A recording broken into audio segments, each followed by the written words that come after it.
Hey everybody, this is Perch. I mainly want to share this idea because this guy sent me this to me in DMs and Twitter. By the way, again, I since the crowdfunding campaign that's out, and you can back it right now, Gemini Jump. It's cheap, $10. You get everything, shipping included. You get a printed copy. It's great, $3 digital.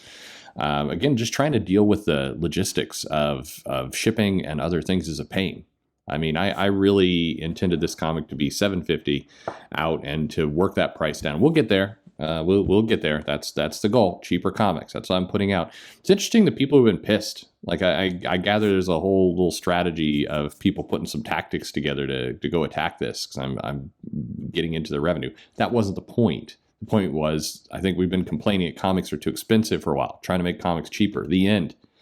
Anyway, excited to talk about that and everything else. So go check that out. I should put a link in the description of this video, but you can go to Indiegogo and search Gemini Jump. If you hate Indiegogo because you hate that platform, no worries. Reach out directly. We can still get it to you and find a way. Still trying to decide if we want to do Kickstarter or not. I mean, really, that's Larry's call. It's what's going to work best with his finances and how you put all that together. That's the deal. As soon as we can get to just print on demand or something else, it'll be even better. But regardless, this idea came to me. Why did I go down that track? Well, because you should support the book for one, but also because my email has gotten worse. What gets me is I would love for everything just funnel into one service. So I've got Twitter DMs, Facebook DMs. I got Twitter DMs that are message requests that are from people apparently I'm not friended, but I still have my DMs open, so they're going in there, and that's a whole other pile that doesn't even display properly. You got Gmail, you've got Outlook, you've got I've just got all these different sources. I'm drowning under the amount of stuff coming from every direction. It's killing me. Anyway, this idea came up. I want to throw this out there, and I don't know if how public he wanted or if he wants to credit it. So if you're listening and you do want me to credit you, this isn't my idea, to be clear, but I would like to credit you, but I also respect your anonymity. So if you want to be credited, I'll credit, but because this is a great idea. And it goes to why crossovers usually aren't very good. So I'd reviewed that X-Men Teen Titans book with Joe a while back. That was a fun retrospective, but most crossovers have been pretty poor. I mean, the fact that a lot of people remember Amalgam fondly is kind of indicative of how low our standards are. It's not that was terrible, but it wasn't good. And but as comic fans, we've been treated to very low quality crossovers. Biggest reason, of course, being that getting these companies who compete to suddenly work together on something jointly is incredibly difficult. And the reality is we're not going to get Marvel and DC working together at the moment. It would take, the only way that's going to happen is if there's some massive national tragedy and they come together to do some kind of benefit book. But even then the rights would conflict that. Now, maybe Discovery will be a little bit more amenable to doing something with Marvel, but again, it's unlikely to happen. Donny Cates comes in with his crossover book, and it's promising that all the characters are in play, but it really wasn't. It was some of the Image characters who are willing to kind of allow themselves to be briefly used, but it wasn't, it was barely there. And it certainly wasn't what people wanted in terms of a big crossover, but what people want is, of course, impossible, unfortunately. But when there were crossovers, people overthink them. The publishers would have to come up with this massive multiversal structure. I mean, one of the reasons why the X-Men Teen Titans one was so good is because it ignored all the things that trap these comics. It ignored the fact that they're in different universes. It just said, well, we're going to pretend they're in the same universe. What the hell? Just roll them together. And it was refreshing because it got to the action. And that's what I like about this idea. So I want to put this out to you. And I think this is it's clever in its simplicity and understanding the medium and what people want. When it comes to a crossover, people are not wanting an in-depth Watchmen-like story. They want something fun and light and breezy. It is the definition of like a summer popcorn movie, it just action dumb movie. And this is not a dumb idea. It's a very clever idea because it uses a medium well. So I'm going to read it to you here. It's like, so imagine 3 or 4 teenagers who love comics and 90s pop culture. One night, they decide to hang out in the woods, and they come across a ritual being performed by some sort of cult. The cult has a circle of 16 small statues, each representing a different monster. Statues then come to life, grow in size, and are commanded to wreak havoc in a nearby town. Classic, Classic kaiju situation here. Think like the 7 deadly sins from Shazam. Teenagers leave, of course, running like crazy, but one of them was able to snatch some of the magic dust cult people were using. One of them suggests summoning something that could fight back against these monsters, and they look at a stack of comics. They grab Spawn, Hellboy, The Darkness, and Lady Death. They summon the 4 characters from their comics into the real world. Of course, there'd be infighting as characters would be like, what the hell are going on? They're also aware that they're comic book characters. So the teenagers need to convince the characters to work together to stop the cult and the monster before any major damage can happen. Fun jokes here and there, like how the characters use their powers in the real world, seeing some of them make comic jokes references, as well as how the characters interact with each other. He goes on with a bunch of other little things. It makes sense to select characters that fit kind of monsters and cult-like stuff, Spawn, Hellboy, Darkness, Lady Death, to add in a female character, make it an even 4, and put that kind of thing.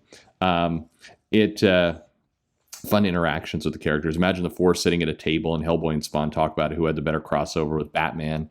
Then Darkness mentioned that not only did he crossover with Batman and Superman, but he also punched Superman so hard he bled, leading to Hellboy walking out to get another beer and Spawn sitting in disbelief. Those kinds of fun interactions.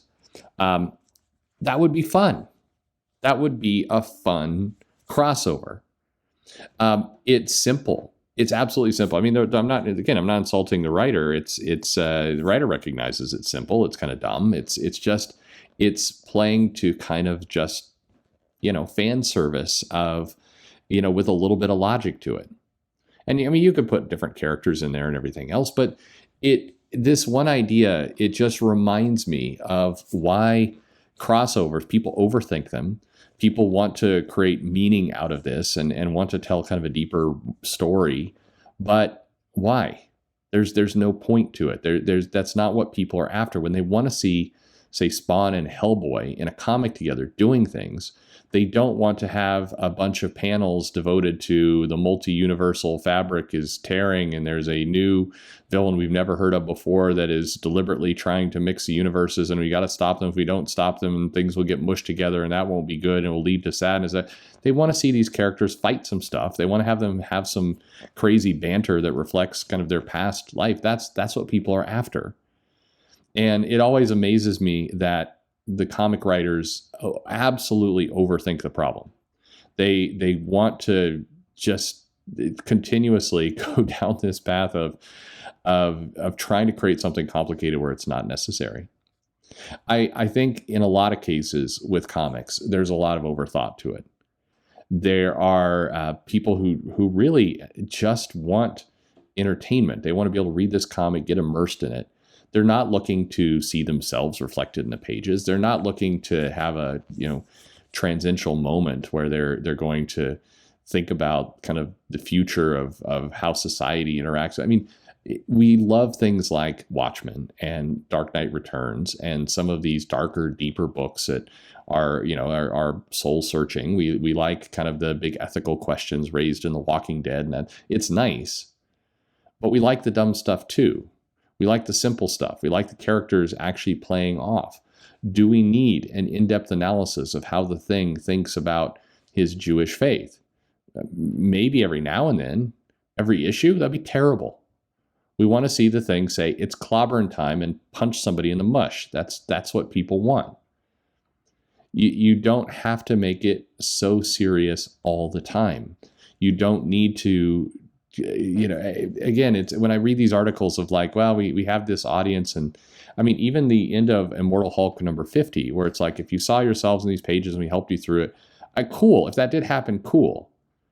And I think taking the deeper look at Immortal Hulk and kind of the discussions around abuse and these other elements that were played to in that book, it was interesting. It was good. Please don't make all the books that way.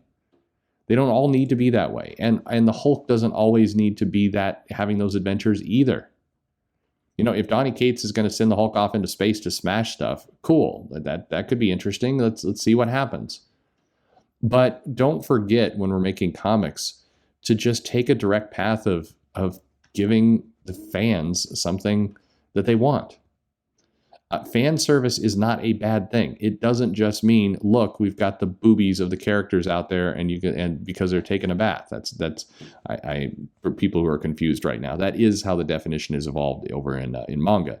But fan service can also just mean, let the characters and the stories pay off and play out that you've set up. These are superhero books. They are action books, or they're horror books, or whatever else. Don't defy expectations so much that you forget the obvious answer. I like this crossover idea. It's a great idea, great option. And just let me know if you'd like me to credit you. We'll put you in the description of the video because you certainly deserve it. It's not my idea, it's yours. But that's the kind of stuff. Simple, straightforward. People would buy that. People would enjoy it. And more importantly, 20 years later, people would still be remembering that.